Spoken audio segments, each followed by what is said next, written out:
Subscribe to Civil Steps YouTube channel. Press bell icon to get latest updates. A very important editorial, that is time to criminalize marital rape. Now, why, before we discuss why this article or editorial was in news and what it says, first we'll see the present situation with respect to marital rape. So right now in India, marital rape is not a punishable offense in India. Section 375 of the IPC, under that there is one clause, that is clause 2, which is an exception, or you can say it says that sexual intercourse by the man with his own wife, provided she is over the age of 18, does not amount to the offense of rape. So this is about, that is section 375 clause 2, which is an exception. This is what you have to remember. Now, why this exception has been added? So the theory lies in the doctrine of coverture. Now, at the time the IPC was drafted in 1860s, a married woman was not considered an independent legal entity. So we can say marital exception to the IPC's definition of rape was drafted on the basis of Victorian patriarchal norms that did not recognize men and women as equals, did not allow married women to own property, and merged the identities of husband and wife under the doctrine of coverture. So this doctrine of coverture merges the woman's identity with that of her husband. So that is why it has not been criminalized.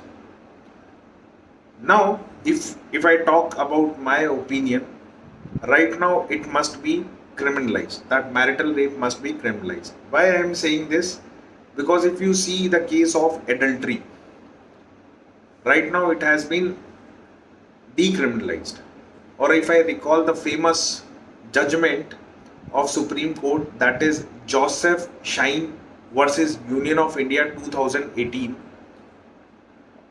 the Supreme Court held that the offense of adultery was unconstitutional because it was found on the principle that a woman is her husband's property after marriage.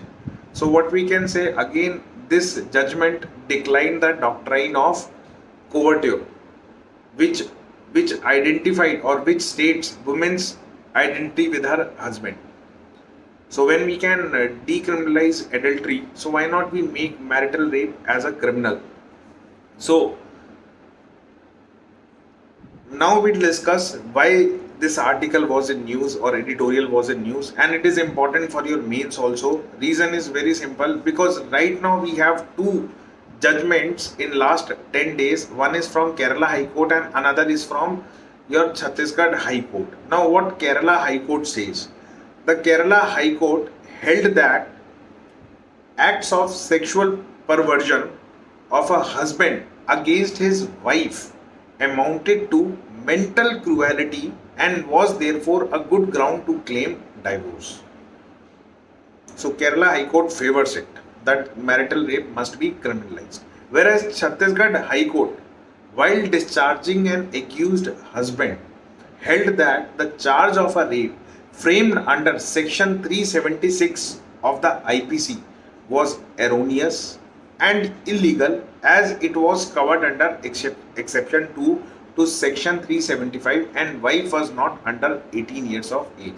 So Chhattisgarh High Court, although goes with law, that is section 375 does not, that is clause 2 under section 375 gave an exception, so it is not considered as rape by the husband. So they declared it as erroneous. Now these two recent judgments of High Court on marital rape have once again raised up the debate on whether exception 2, that is clause 2 to section 375 of IPC, which was an exception, is constitutional or not. So this article basically favors of scrapping the exception to marital rape provided under section 375 of the IPC based on the some arguments. So we'll see all those arguments, or we'll cover that topic holistically for your exam. So first is violation of fundamental right. If I talk about violation of fundamental right, so basically there are two articles of fundamental right which are in violation. One is article 21 and another is article 14. So first we'll see with respect to article 21. So marriage in modern times is regarded as a partnership of equals.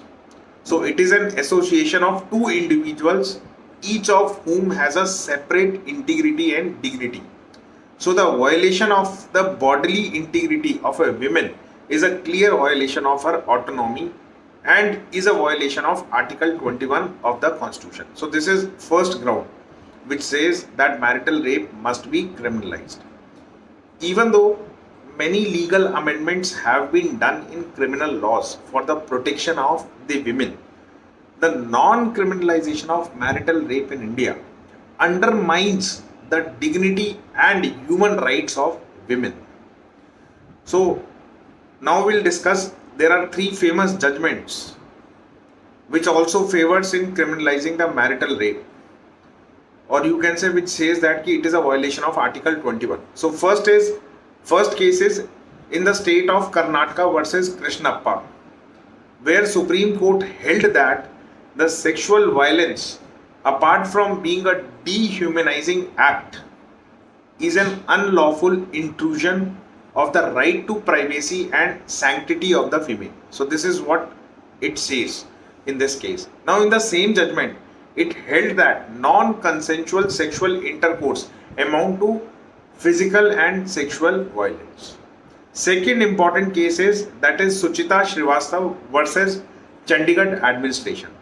Now here the Supreme Court equated the right to make choices related to sexual activity with the right to personal liberty, privacy, dignity and bodily integrity under Article 21 of the Constitution. And the famous one which all of you must know, that third case is that is Justice K.S. Puttaswamy versus, that is retired justice, versus Union of India. In this, Supreme Court recognized the right to privacy as a fundamental right of all the citizens. So right to privacy includes decisional privacy, decisional privacy reflected by an ability to make intimate decision primarily consisting of one's sexual or procreative nature and decision in respect of intimate relations. So remember all these three cases which says that marital rape, if it must be considered as criminalized. Why? Because it is a violation of Article 21, and all these three cases favors for marital rape must be criminalized. Okay, so this is what you have to remember with respect to Article 21. Or in last I can say forced sexual cohabitation is a violation of fundamental right under Article 21. So this is what we can conclude from all these three famous judgments which you have to mention in your mains exam if question comes on marital rape.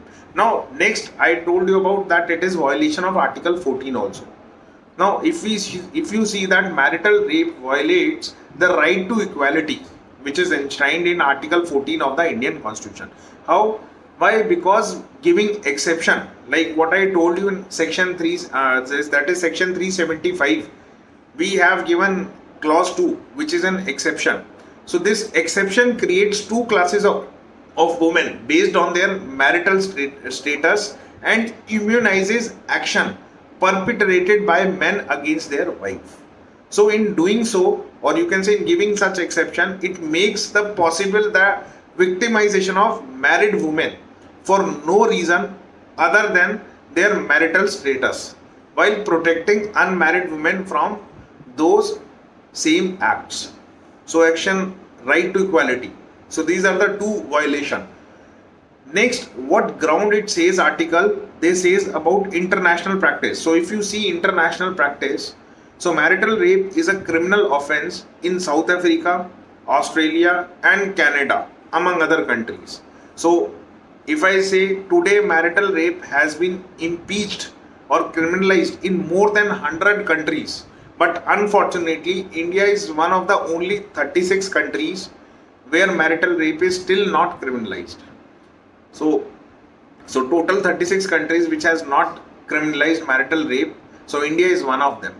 Next, if you see what is the ground for considering this marital rape must be criminalized, that is the recommendation by Justice Verma Committee.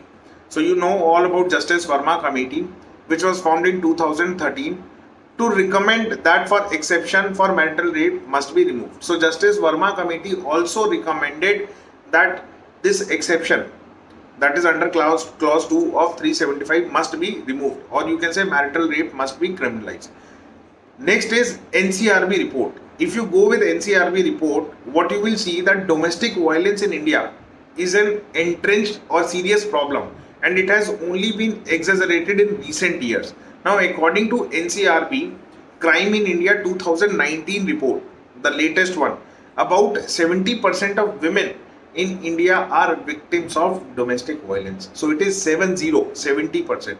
Now, one such manifestation of this domestic violence is marital rape. So again, NCRB report, if you study or consider, it also says for, it also demanded, or you can say indirectly recommended for criminalizing marital rape. Now next is, if government remove this exception clause, that is clause 2 of 375, it would show complete non-tolerance by the state with respect to rape and sexual violence against women. So that is why these are some of the reasons or arguments which favor for making marital rape a criminal one or criminal offense.